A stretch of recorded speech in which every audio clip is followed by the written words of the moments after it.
boys where you're there, Arman where you can say, Top New and AFC, and the PPPC, in saying nothing to me. Somebody tell me how could this be?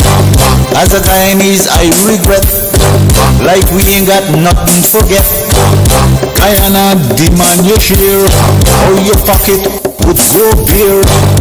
Jack Dio stop the talk, it's time to walk the walk. Boy black rocker we back, oh Guyana. Black rocker we back, boy black rocker we back, oh Guyana. Black rocker we back. Kaieteur Radio. Covering Guyana from coast to coast. Demerara and Essequibo 99.1 FM. Berbice 99.5 FM. Kaieteur Radio.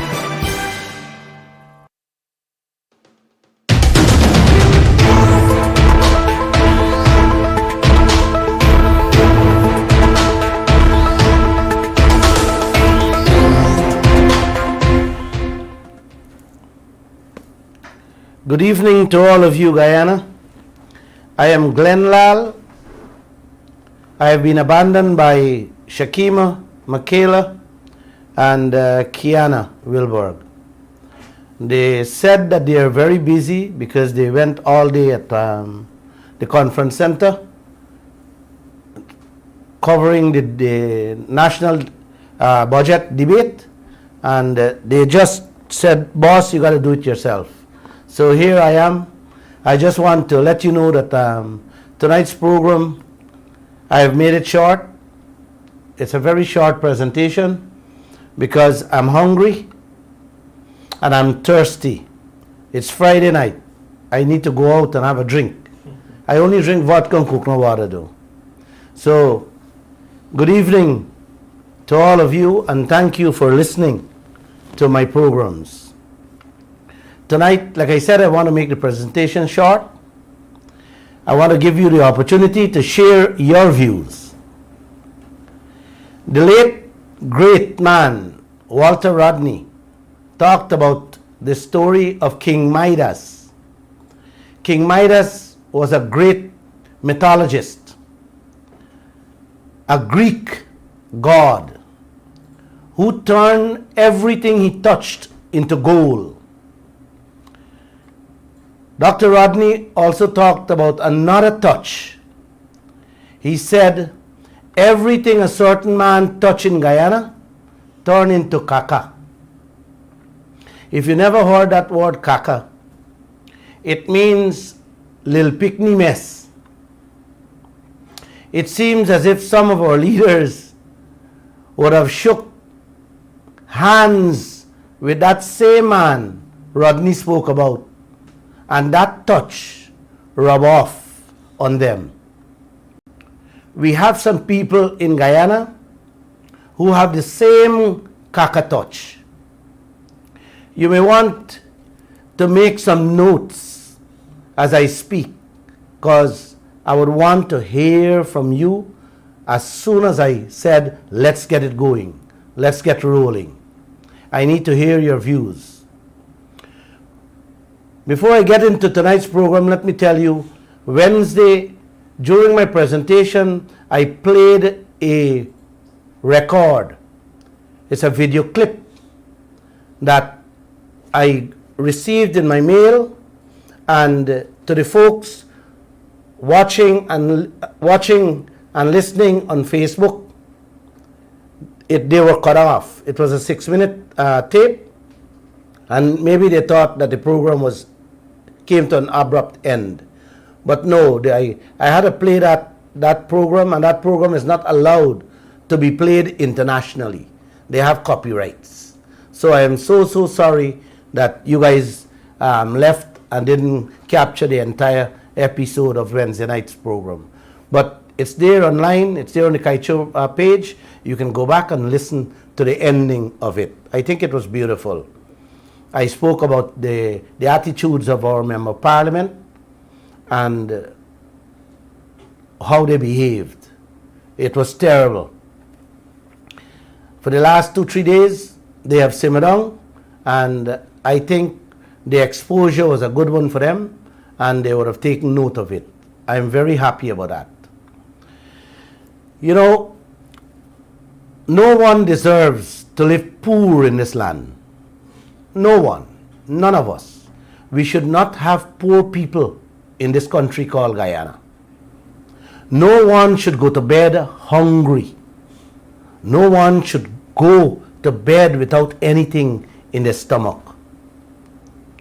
Not with the kind of wealth this country is blessed with, brothers and sisters. No, guys.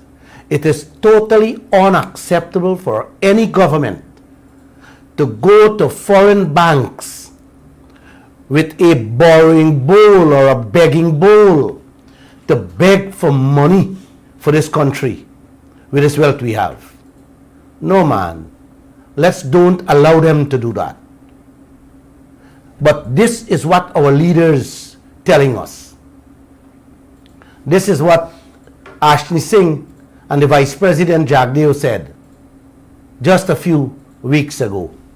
A portion of our 2021 budget is to be financed, to be funded by loans. And again, it's not Glenn Lall saying this. This is Mr. Jagdeo and Mr. Ashni Singh saying this. The Vice President said, this is what Guyana has been doing year after year with all this wealth this country has. Can you believe that, guys? They're borrowing money. Yes, that's what Guyana has been, and it looks like we will continue to do that for many, many years to come.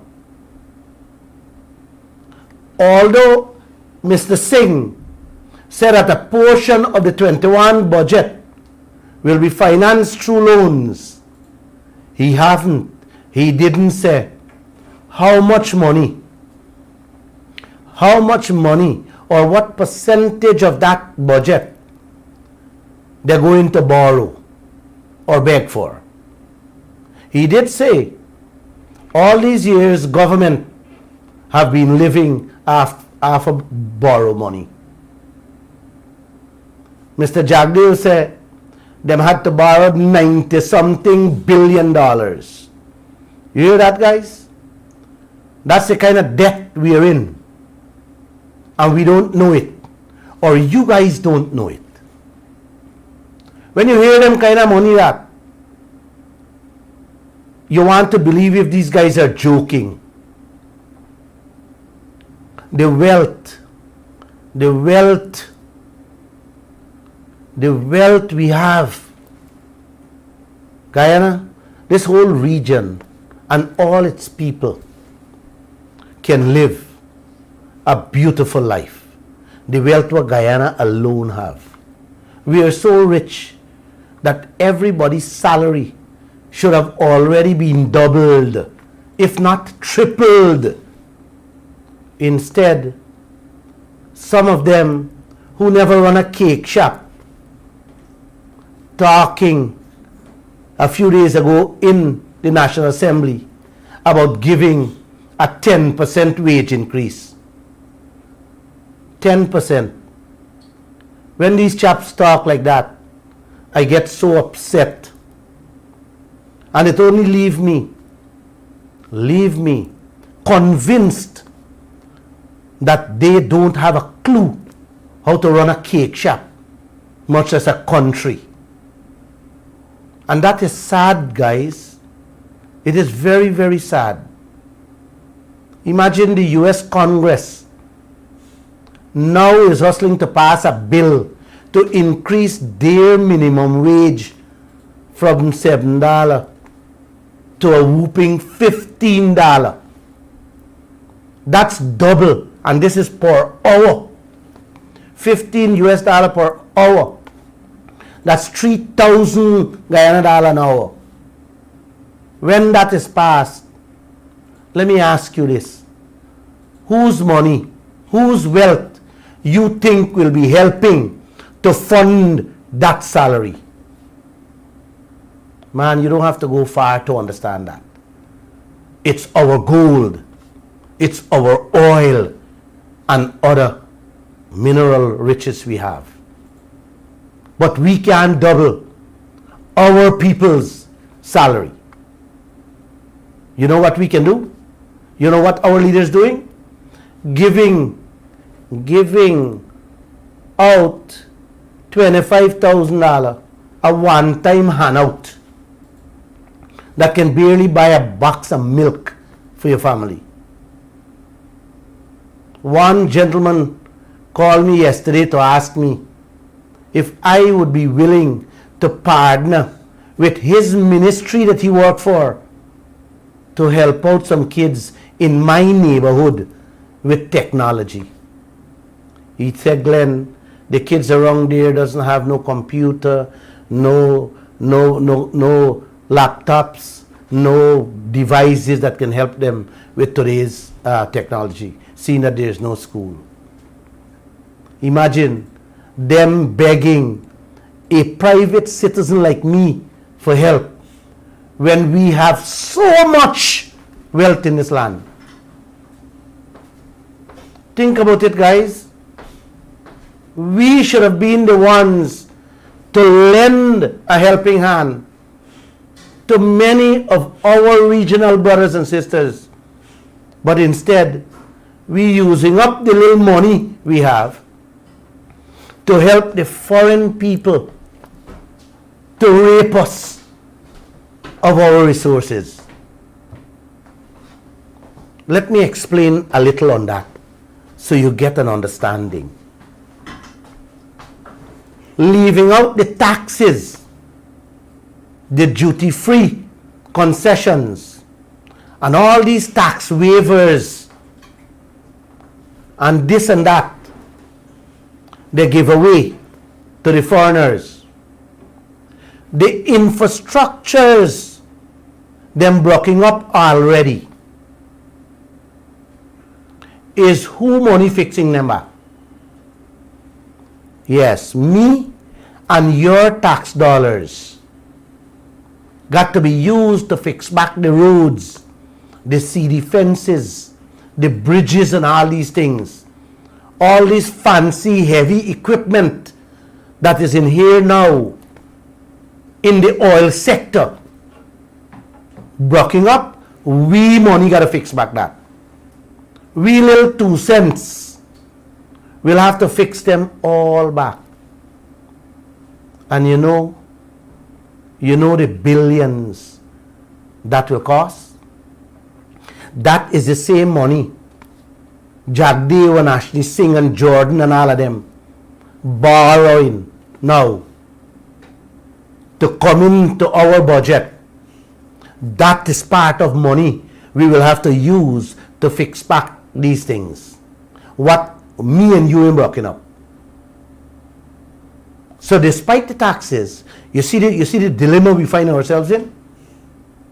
The money, that money that we have to use there, that money should have gone in the technology to help the poor people for educate themselves. Instead, them using it to help the foreigners to rape us and to destroy us. And on the other hand, leaving our people as dummies. Yes, this is the kind of business leaders we have running the affairs of this land. And now, Ashley Singh just announced that the government will raise the overall debt ceiling so that them can borrow more money. Man, if this is not madness, then I don't know what is. This type of monkey business reminds me of somebody I know well. Listen this. His parents leave his family with a whole lot of expensive properties, and them have junkies living in them, while he is living in a renting house paying rent. He come to me for a recommendation to go to the bank for a loan to build his house. So I asked him, What's going on? Why you want to do that? Why go for a loan and pay interest when you guys have so much properties lying around doing nothing? So much. I tell you guys, if you sell one in which the junkies live, you're going to build your own fancy dream house and still have money to put up. I told him, this way you don't have to worry about paying a loan plus interest. You will be free from that. He said, nah, man. And he gave me a long, drawn out Nancy story. You know, he's paying the bank on a loan he took with interest right now. And many months, he can barely meet the payments. He talks to me almost on a weekly basis. That is the kind of story our government going on with. I share it with you because that is the kind of junkie business, man, the leaders doing in Guyana. Giving away the real wealth to Tom, Dick, and Harry and Joseph for free. Collecting next to nothing. And Ashney, Bharat, Irfan, Jordan and Harmon them running all over the world for borrow loans and pay interest for Aridis eat. Them is smart people, eh? Guys, they're very smart. I love them. I should probably bring them to run Kaieteur News for me. What do you say, Josh? Them allowing the foreigners to carry away, to fetch out the hag of our gold, our bauxite, our timber, our diamond, now our oil, collecting the junkie money, and now hustling to the banks, international banks for loans. Man, if this is not penny wise and pound foolish, then somebody should tell me. Tell me, man, tell me that I'm stupid. Guyana, hear this. And this is the truth. We have so much that we should be the ones lending money, not borrowing.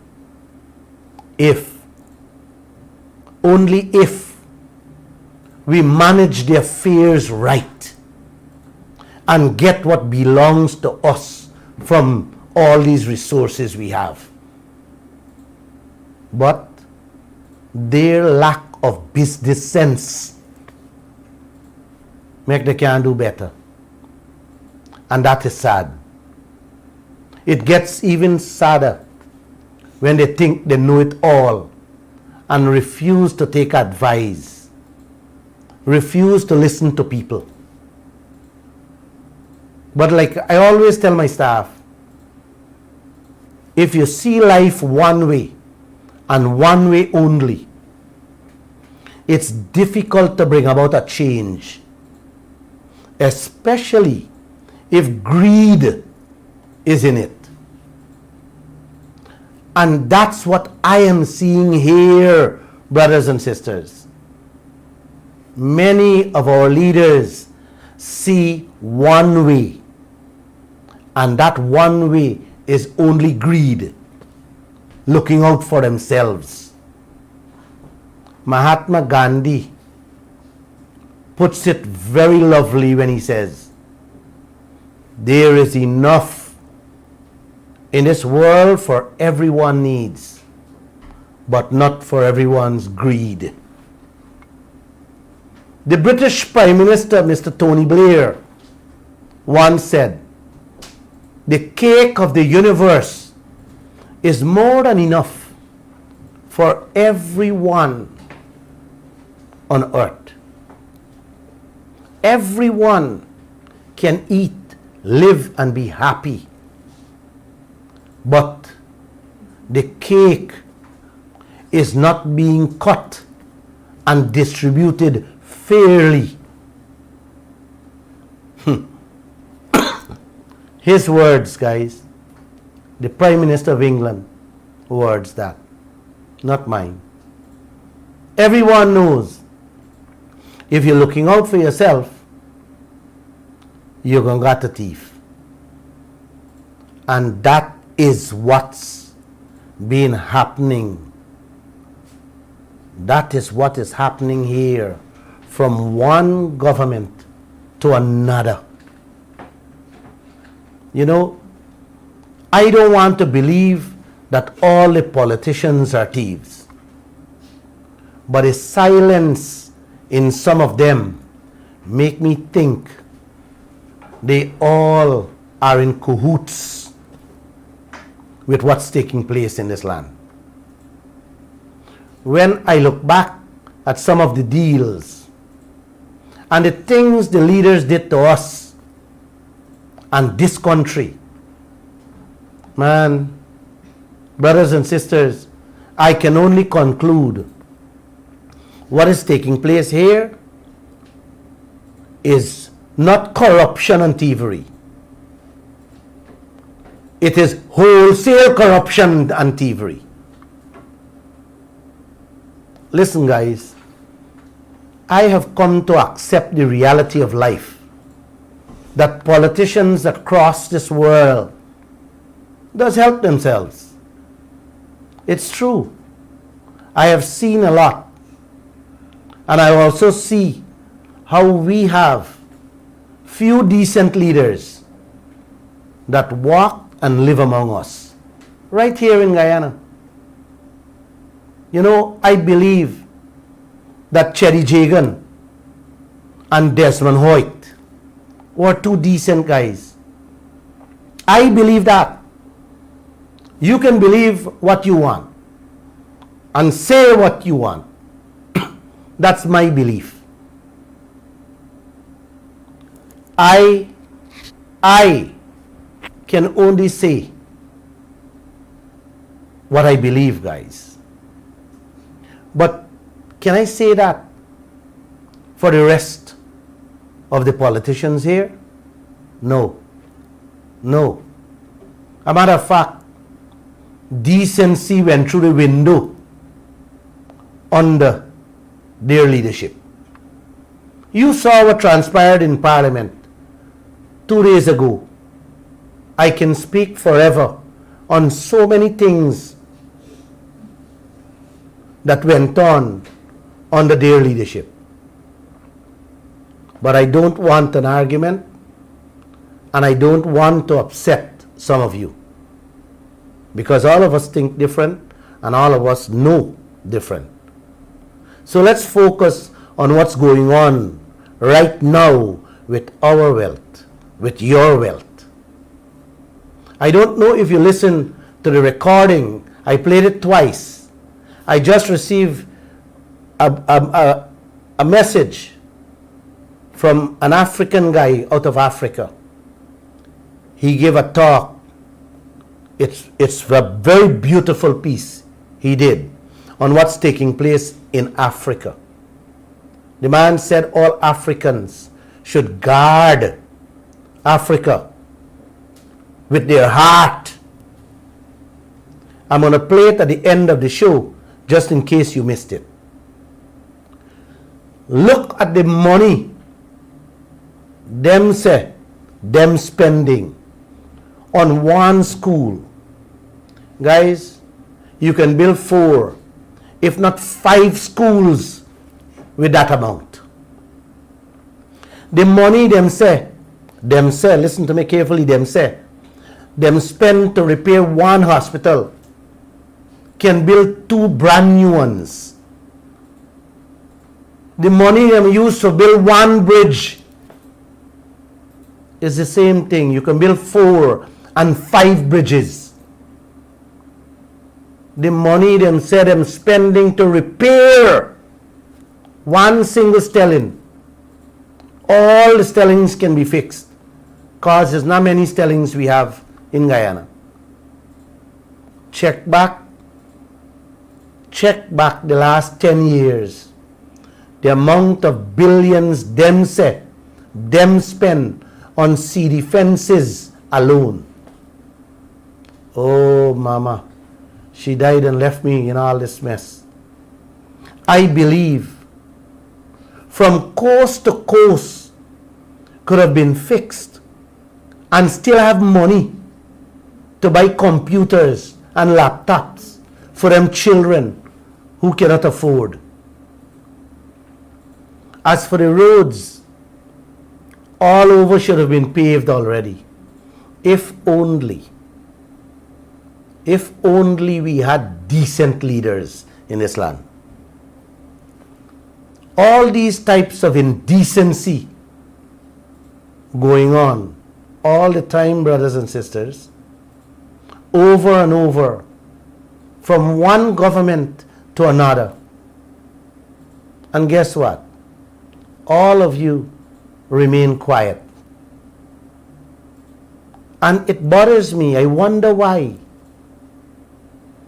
You know, Hunter Street is now fixing. Hunter Street in Albaistown fixing. I pass there every night going home. I saw some equipment that belongs to Junior Sammy. Junior Sammy is a TNT firm, a Trinidad and Tobago firm. So I inquired if the TNT company doing roads now in Guyana. I dug into that contract and guess what I found out, brothers and sisters? The man who got the contract never built a road in his life. I got hold of the bidders, the people who bid for the job. 5 companies bid for that work. People who are road builders, who have built roads already. When I looked at the price that the 5 people bid, 6 people bid, were like 10 and 20 million dollar below the price the man who get the work, who never built a road. You hear that? $20 million. A man who built roads, he didn't get it. But I give a man who bid $100 million with no equipment the contract. He turned back and hired foreign TNT company with their equipment to do the job. Come on, guys. That's like giving the handyman your contract for build a house. And you pay the handyman more money than an original contractor would charge you for building a house. What is going on in this land, man? Huh? You know, had he hired his own people, the own local people here, with their road equipment, you know, money should have been coming back in Guyana hands, in Guyanese pockets. But he chose to hire Junior Sammy, a Trinidadian company. What is even more disgusting in that project I found out only today, the engineers estimate, man, these people needs to be sent to Chapkeen and not estimates. The engineer estimate is much higher than any one of the bids. You know, it's like this thing is getting more sickening when they come on. It's like your son who's a contractor. You tell your son, give me an estimate to build a house, son. and the man give you an estimate for $102 million. And when you find out from other contractors, them can bill them for $80 and $90 million. Why do you need your son? You don't need that son. We need these engineers. You know? I think I have to do a special program on these engineers. These engineers who are supposed to be looking out for our interests. Instead, them chaps' estimates is higher. And these things are so simple. You know, they're not technical. Huh? Crush and run, sand, loom, and asphalt. You know? A little child can make out that. And how these guys arrive at these prices, it is unthinkable. I'm going to do a special program, I promise you, sometime next week on it, to expose some of them, the lawlessness and the crookishness. This is not incompetent guys. They have been doing it all the time. I remember one of them do my roads. And when I asked to see the engineer and the contractor, they never saw me. They never come to me. And I know what they did to my road. They skipped parts of my road to which they were paid to do the entire road. These are the kind of things that they go along with. You know, I've heard people talking, where was Lall? He now talking. Guys, let me make it clear. I never had a radio station. And the most important thing, everything that I'm saying here, I have reported on it umpteen times in the Kaieteur News. I used to do it almost daily. That's what I used to do. And guess what? I wasn't hearing people saying anything. When I talk to people out there, to some people who I know understand what is happening, the first thing that's come out of their mouth, by Glenn, you know, what we can do. Them is the people in charge. You know? Let me tell you this, Guyana. They are not the people in charge.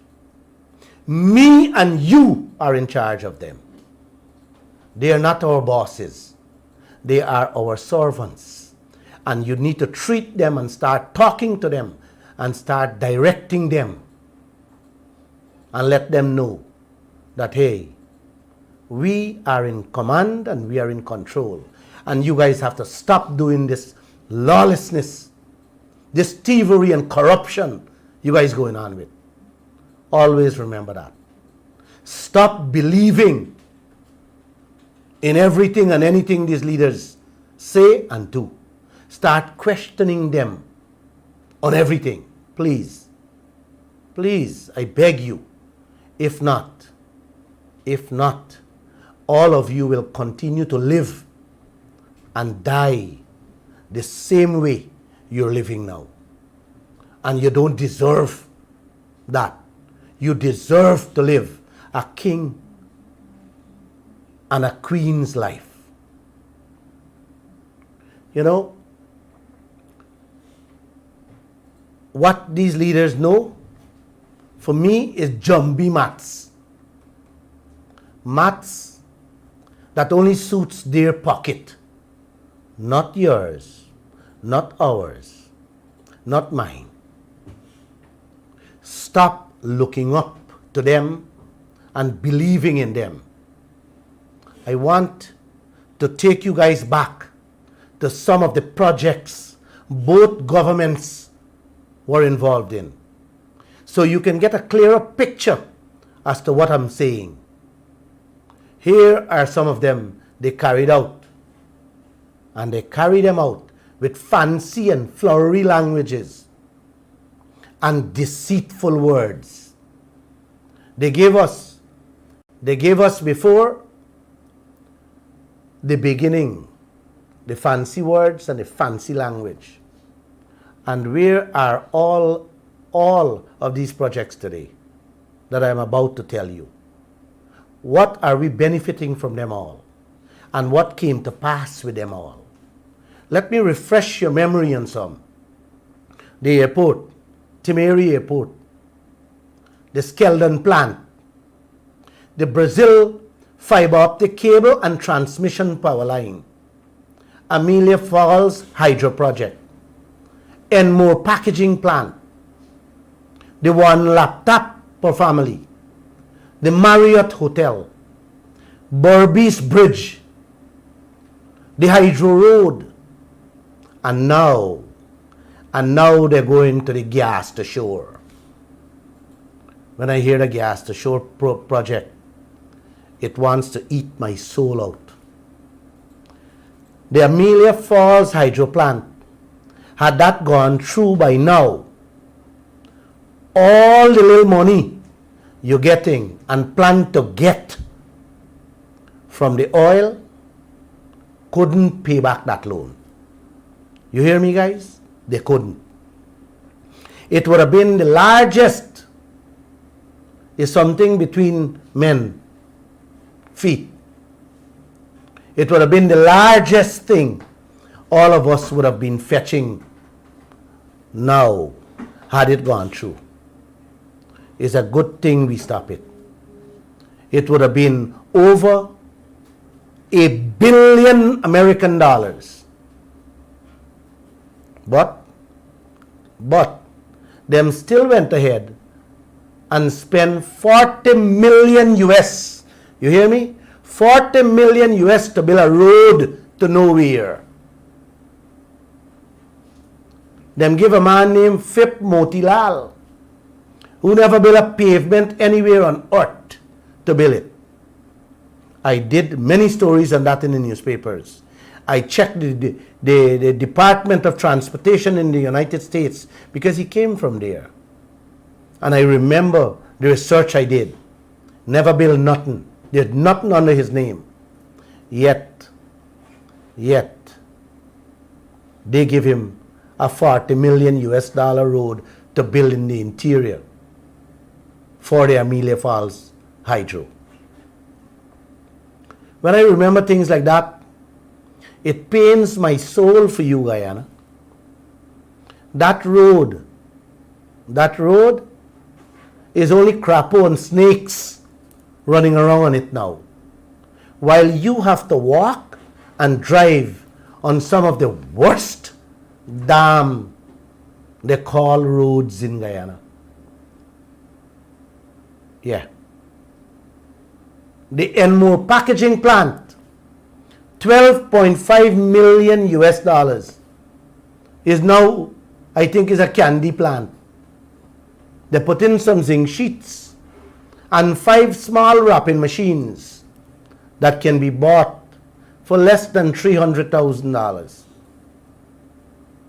From Brazil, we did background checks on it and tell us the packaging plant is 12.5 million US. I don't know even today if it's in working condition. As for the one laptop per family, they spent 30 million US. They say it would have helped little picnic forlorn. And everybody remember it was the Lenovo laptops. I remember these things good in my brain. I could never forget them. I laugh sometimes. I laugh because you don't want to know the price they paid. Was like $300 to $400 US for one. When you could have picked up that Lenovo laptop or laptops similar to that all over the world for $50 and $60. How much they buy and how much was distributed, only them can say. And I can smile. You understand what I mean? The Brazil fiber optic cable and transmission lines cost 45 million US. What happened? Them tell us it would have connect. Here it is. They tell us they're putting in that to connect police stations, hospitals, post offices, and other government-related agencies. They say it will computerize and have the data on all criminals. They will have information on hospital records for all the patients. And above that, they say they were able to sell bandwidths and make money. What happened? All the money gone. And where is the connectivity to all these places? You tell me, guys. They hold a man at Providence the other day. They went in my yard and my neighbor yard, and they tried Googling his name. They tried going to the computer. They tried to find records. They're checking the books. They call breakdown. No book, no name. The man give different names. No fingerprint, no nothing. That's where your $45 million gone. We still doing everything in books and by pencil. Yeah. The Marriott Hotel, they spend more than 60 million US dollars. We, the taxpayers, put more than 40 million US. And guess who that hotel was working for? God. Yes, the few private people who them put in as private and secret investors. On to this day, we don't know who are the private investors in that hotel. It was designed that way by none other than Vice President Jagdeo and Brassington them. That is the most expensive hotel in the world. I swear. I swear. You want to hear this? Each room cost 60 million Guyana dollar. Couple blocks. Imagine your little your bedroom little more bigger with couple blocks and the ceiling, one bed and one fan. Yes. You know, I always remember this thing when they throw out the price. I made a special trip to Miami and went to the Marriott compound where they have all the Marriott hotel. They have about 7 of them. Marriott Suites, Marriott Inn, and the different types. And I go there with a special invitation because I wanted to get some information on hotels and prices. I sent an email and I tell them, I never forget. I said, guys, I want to occupy 47 rooms for a week. We are coming from one of the ministry out of Trinidad and Tobago. But, you know, I want to come and make sure, I got to see the place and make sure it's okay because it's a special conference. And they said, no problem, you can come. I went there and I sat down. And one of the directors of the hotel came and we chatted and we talked and I found out prices and so on about building and stuff like that. And I signed and I say, yes, you're good to go. We're going to come. And they asked me for $500 down payment and I gave them. Because that was the first thing he asked for, to meet with me and to sit with me. I said, I have no problem with that. I gave him. And the things I found out there, I wanted to drop dead. When you juxtapose the cost for our Marriott Hotel as to them hotels there, man, if you just Google costs of hotel and you will see the cost of hotels. I went and had lunch at the Burj Khalifa in Dubai. That hotel is not a 5-star, it's a 7-star hotel. And I think the Marriott Hotel, let's say, cost $60 million. Oh God.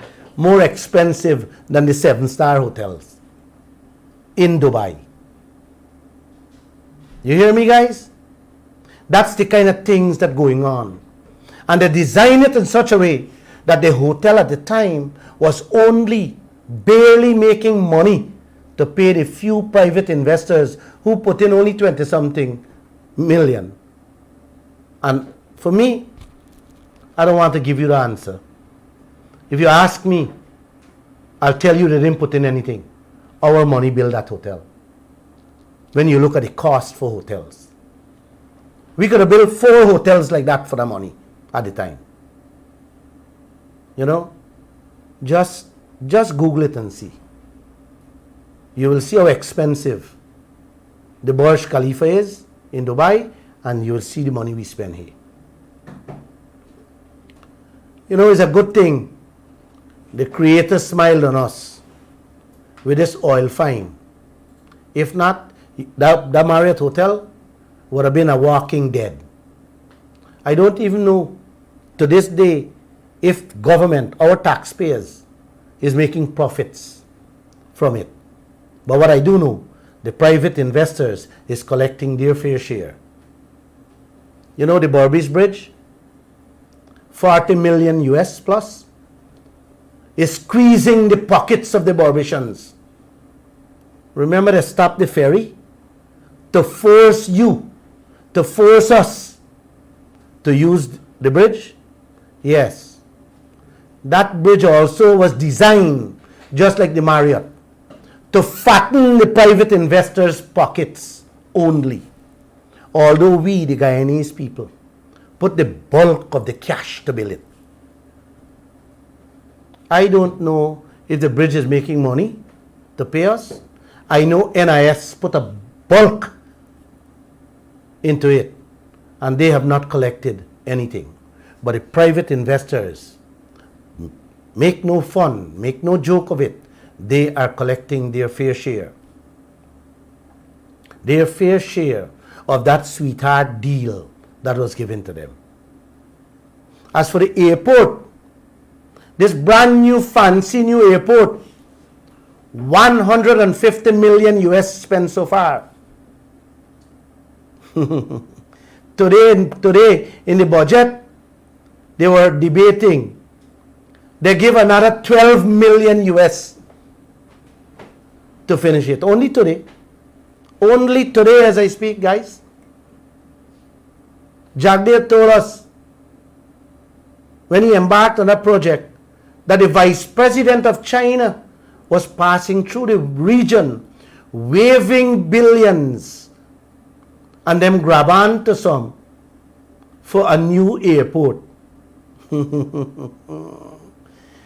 Jagdev did say at the time, them eyeing Africa to use Guyana as a hub. A hub. You hear that? And he had Rupson Ben running around the whole country telling Guyana the same thing. A hub. You know what's a hub, guys? A hub is a transshipment point where you just pop in and you pop out. You know, you stop in and you go. Because we are closer to the Western world, America, Canada, Brazil, the Caribbean, and so on. And Africa is next door.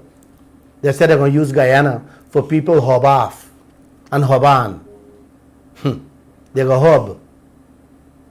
Them say once we get the arrangements in place with Africa, man, we going to make money and we going to pay out for the thing. I remember these things good in my mind. I know the words they speak. You know, and sometimes I just want to cry for y'all. I do get sad. But I just pray. I just pray for all of you. And I just pray for them leaders. I don't left them out. You know, it's the worst airport I've ever seen. And that's the truth. I have traveled a lot. I do know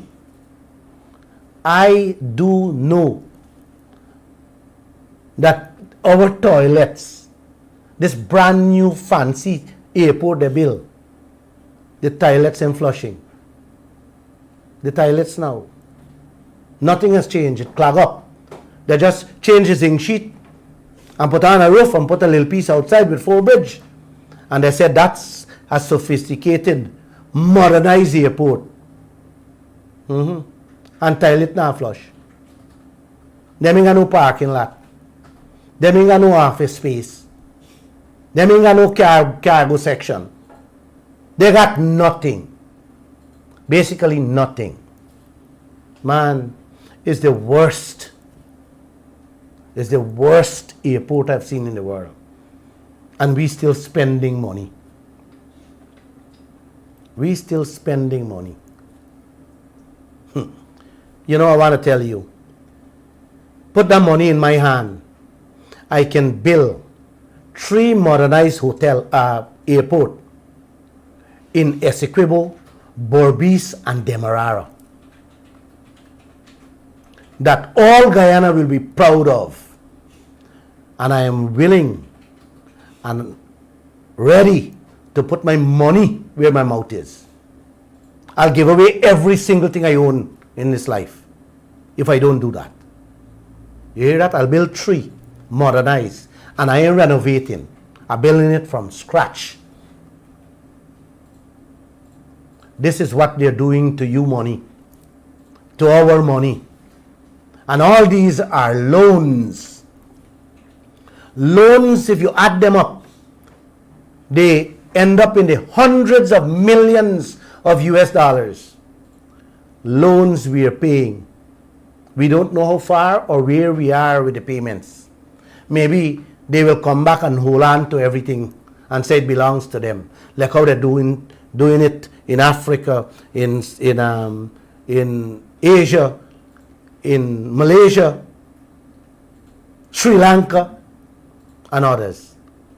Because if you can't pay them, they come and take it. They say it's ours.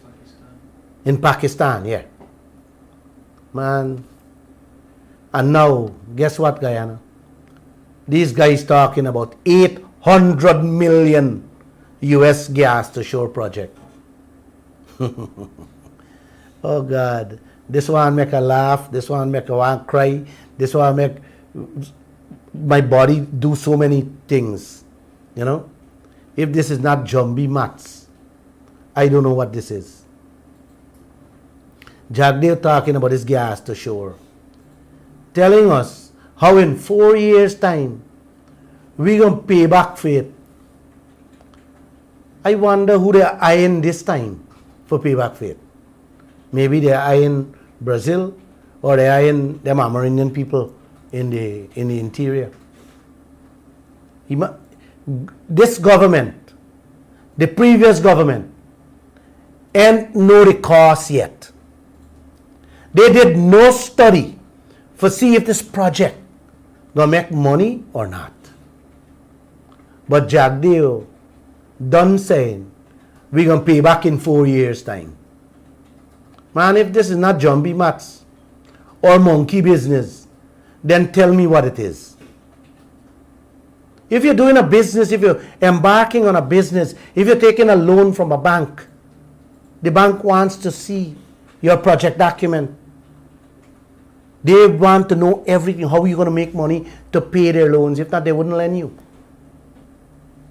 But with a country, it's different. A country, all of us is tied in. So a country can go and get money anywhere. Like how we find oil now. Man, they want to give you anything you want. Anything you want.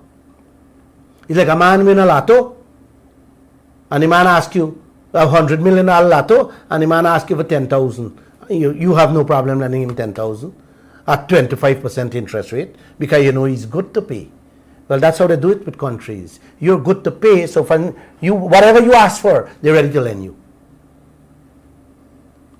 It's the same thing they say with all them projects, from Skeldon plant right down to everyone. We're going to pay back, we're going to done. Guys, nothing these people put on has ever come out successful. They are all disasters. Let them name, and I want you to ask them, Not me. I've asked them many times. Name one project that both governments did or embark on that is successful,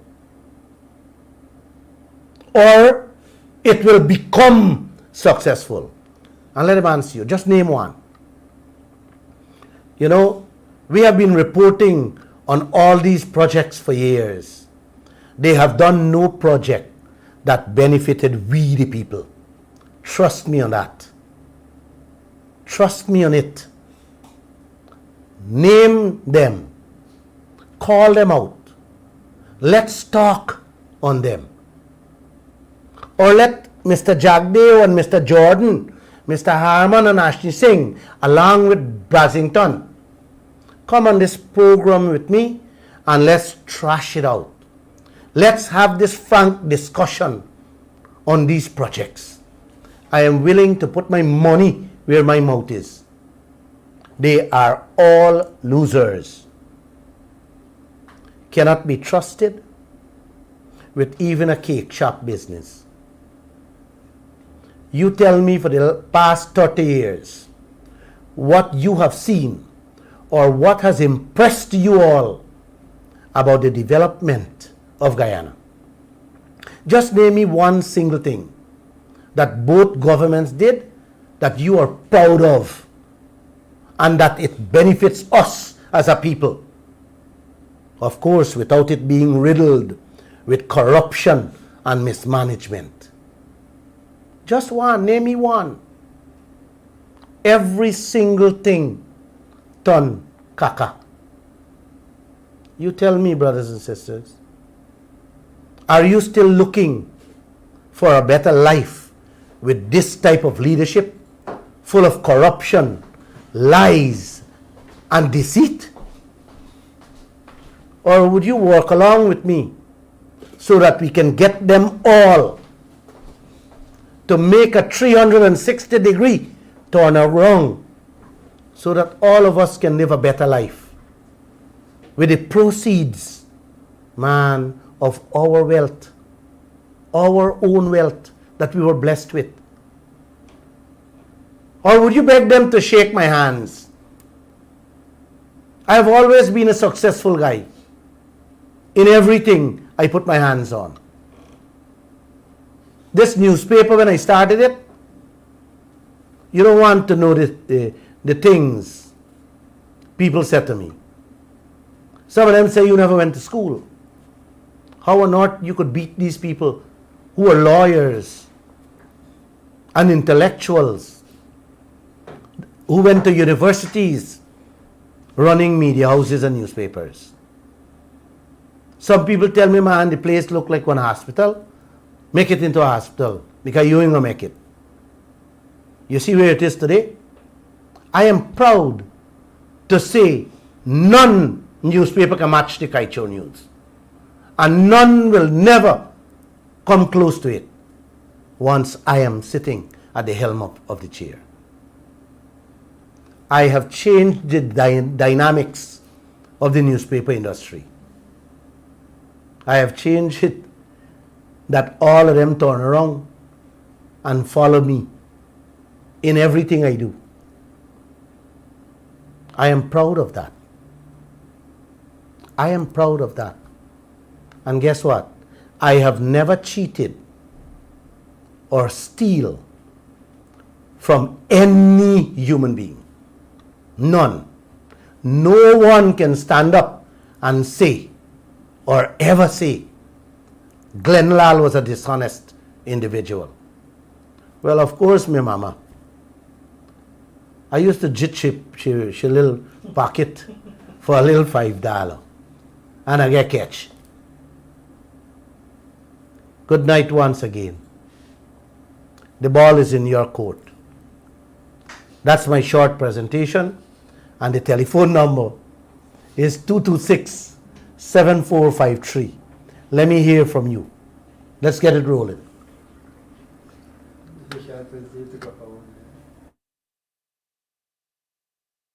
Public advisory. GPL is coming to you. The Guyana Power and Light Inc. wishes to advise our valued customers within the Cane Grove community and neighborhood environs that GPL will be hosting a community meeting on Saturday, February 27, 2021 at the Cane Grove Neighborhood Democratic Council office, Cane Grove, Mahika Berbice, from 9 a.m. to 2 p.m. Residents are encouraged to come with questions or queries on your bill or any other GPL matter. GPL's competent staff will be on site to assist at the point of your need. GPL is on the move.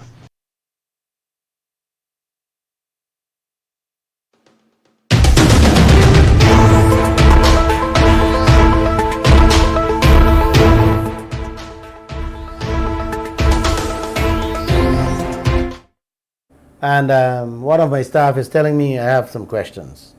Yes, shoot the question, please. So the first question is, there is this question of development. Guyana does not have the capital and technical skills, so the country has to go on to multinational corporations, and that is a trap. How do we solve that? What are some solutions? I agree with the guy that we do not have the kind of population and the kind of resources to do it by ourselves. That's neither here nor there. What I'm talking about, the resources we have to be able to work with these multinational players that wants to come in, and we have to call the shots. You understand? It's like if you own something, you must be able to be the one to call the shots. And all over the world, people are calling shots. You know, I was reading in one of the in Kuwait. In Kuwait, no investor can go there to invest without having a local individual partner with them. And guess what? The local partner must own 51% of the business, even if he does not pay, even if he does not put a blind cent into the investment. That's the kind of deals you have to make.